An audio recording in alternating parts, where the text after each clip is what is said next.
Hey guys, I finally did it. Finally went with a 1911. So let's talk about this gun specifically, but let's also talk about kind of principles of changing up your systems and going to a 1911.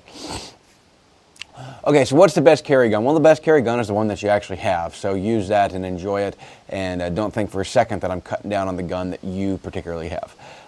Y'all know for many, many years I have been a Glock design kind of fanboy, so I've always been, and I still am. I still love Glocks. I still love my shadow systems. My shadow systems, if you're not familiar with them, it's kind of a performance Glock, if you will, and I've been a real big fan of them. This recently I picked up is a Wilson Combat SFT9, and for those of you that aren't familiar with the Wilson Combats, they have basically 3 iterations, right? The X9, the EDC9, and then the SFT9. They each have their kind of variances. The SFT9 is kind of probably the higher end one of the 3 of them, though being all Wilson Combats, they're all very, very high end guns, so certainly not knocking on the other 2. Very good quality firearms. In fact, Austin Prue, I think he uses the EDC9, and he's a distinguished master IDPA champion, so again, certainly not knocking on those 2. But this one just happened to be my preference for a couple of reasons.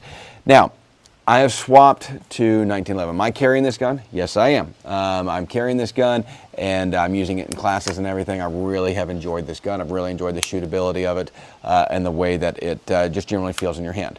Here's the thing with 1911s. Y'all know that I have not always been the biggest fan of 1911s, and it's actually not that I have a huge problem with 1911s. 1911s were a great design. John Browning did a phenomenal job designing 1911s. It's actually more an issue with the caliber, right? So well, let me back up there. There is a couple design features I don't like about it, but the caliber, not a huge fan of 45. Now that you got the kind of 2011 idea coming, where you have more in a double stack 9mm, and because even when they were being made in a single stack 9mm, it's like, well, yeah, but you lose all the advantages of a 9 because you don't have the round count. So I would, at that point in time, I'd have a 45. But anyways, these kind of commander size guns are my favorite size guns, right? That's why I like a Glock 19 over a Glock 17. It's simply because the carryability of these guns is far superior to something like a Glock 17, Glock 34, or a full-size 1911. They just get to be a lot. That's why we don't see soldiers carrying Glock 17s that much in country. We saw them using Glock 19s. Even the Beretta guys were like, well, I'll leave my Beretta back in the chew. It was one of those things to where people generally, it's not, we call it a compact gun. It's not what would really be a compact gun, but that compact size pistol seems to serve a lot more purpose than a full-size gun. So this particular one of the things that I don't like about 1911s is 1911s have beaver tail safeties. I'm not a fan of beaver tail safeties because they require you to have a pretty much perfect grip on the gun. And if I grab that gun and anything less than perfect during combat or during an engagement, I'm not going to be able to actually fire that gun. It won't allow it to go off. The other thing is some are not tuned well enough. Some 1911s are not tuned well enough that beaver tail strap in there, if I got too much kind of gap in my hand there, it actually won't engage the beaver tail, and so that tends to be a problem. You have to have them tuned, and then you're dealing with the legalities of having safeties tuned by a gunsmith. Not a good idea. So would I shoot a 1911 when I carry a 1911? Absolutely, but I would probably not be inclined to do like a government model or something like that. I would be more inclined to do a custom, a Wilson Combat, an Ed Brown, a Volkman, something along those lines that's a little bit more custom one. And you pay for it. They're expensive. This particular one is right around $3,300, so it's a fairly expensive pistol. Does it shoot $2,000 better than a Glock or than my shadow systems? That's the question everybody wants to ask. Is it worth the price difference? Yes and no. Can I do anything with this gun that I can't do with my shadow systems? No. There's nothing I can't do with the shadow systems that I can do with this one. There are some things that you enjoy about this one. One, you tend to enjoy the engineering and the mechanics of this type of gun, and that's partly what you pay for. I will tell you the recoil is less because you're dealing with a metal frame, and then just the way that 1911 slides seem to ride, they do always have kind of a less felt recoil, even the 45 variants, so certainly holds true to the 9mm variants. I would equate the recoil on this is more similar to a Shadow Systems or a Glock or a Canic or Smith & Wesson M&P or something like that that has been ported. That's more what it feels like. It is a flatter, less vicious recoil than even a standard 9mm from something like a Glock or something like that. So, and that again, it comes into the weight of the pistol, the weight of the frame, and the way that the slide actually rides on a 1911 versus a plastic polymer frame pistol. Okay, so that's a couple notes on the. Something buzzing me. Just a couple notes on the general shootability of this gun. Do I think it's worth the money? If you have the money, yes. If you don't have the money, no. It's a very simple thing. I sold some farm equipment because we're getting downsizing our farm quite a bit, and Amanda Lynn said, "Go buy the pistol that you wanted." Well, I did, and I saw them. They were being used at the competition at the World Championship this last week, and I really enjoyed shooting them and actually getting to hold them and everything. So it was just something I'd been kind of salivating over, and we had the money, and she told me to go get it. I certainly would not have put it on a credit card, and I certainly would not have been devastated had I not been able to afford it. I had a very good quality firearm. So again, don't break the bank to go out and do it, but if you have the money and you can go afford a $3,000 firearm and have it not affect your life too much, and it's not that $3,000 is chump change to us, certainly by any means, but it does, we had the money to be able to put into our business, and you got to realize we make our living doing this. We teach at our range, we are PIs, and we are executive protection licensed in the state of Alabama. We're executive protection agents. So we work with an EP company up in Huntsville.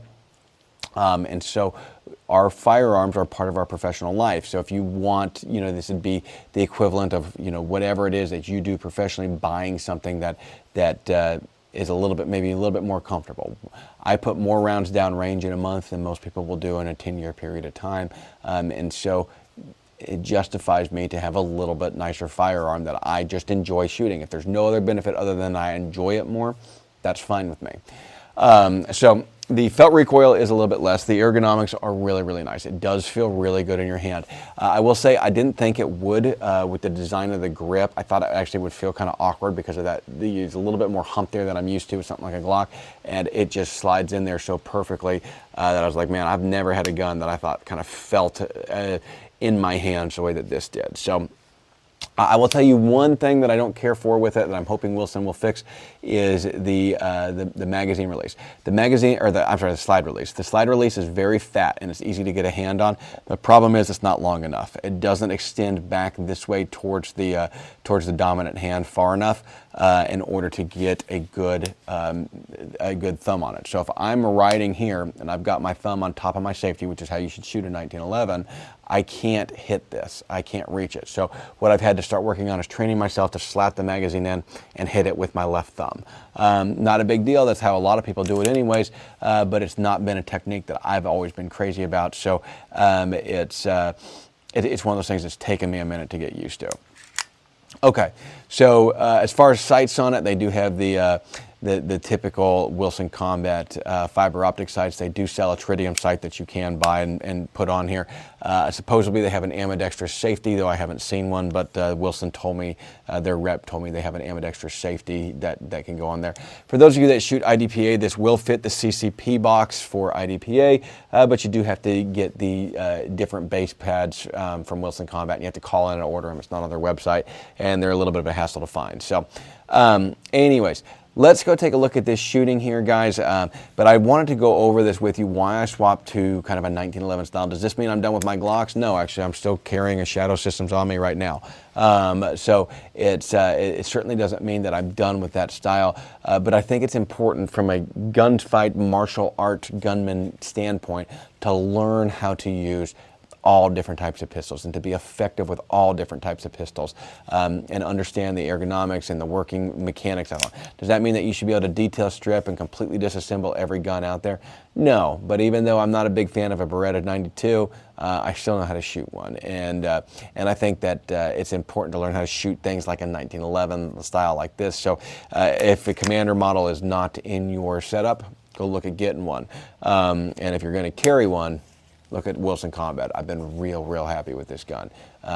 So far I have not had a jam, but I'm still in the break-in period with it. So, you know, I actually anticipated some during the break-in period because the tolerances are so tight. But right now we haven't had any problems with it. That's doesn't really matter to me so much, because it matters to me more is the consistency of jamming and the consistency of issues. All guns will have problems as much rounds as we put through them and as hard as we are on training. The finish on this is the DLC finish, which is a very tough finish, but our finishes in about a year, this is going to look like a very worn gun like the rest of mine do. So no problem there at all. All right, let's go shoot it a little bit.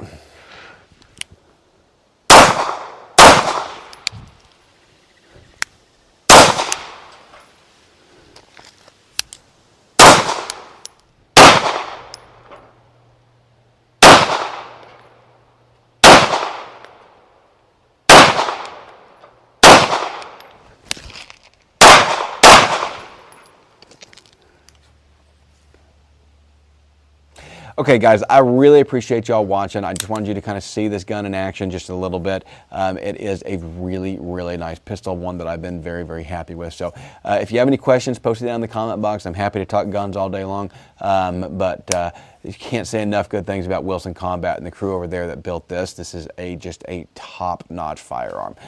Do I think that you should run out and get one tomorrow? Again, if you have the money and it doesn't set you back too bad to do it, then go do it. But certainly don't give up your rent and food money to do it. Make sure you've got your basics covered. There's nothing wrong with a Glock 19, and there's nothing you can't do with that Glock 19 that I could do with this. It doesn't increase your skills as a shooter. Like anybody will tell you, you can't buy enough gear to increase your skills as a shooter. So thanks again for watching, y'all. We'll talk to you later.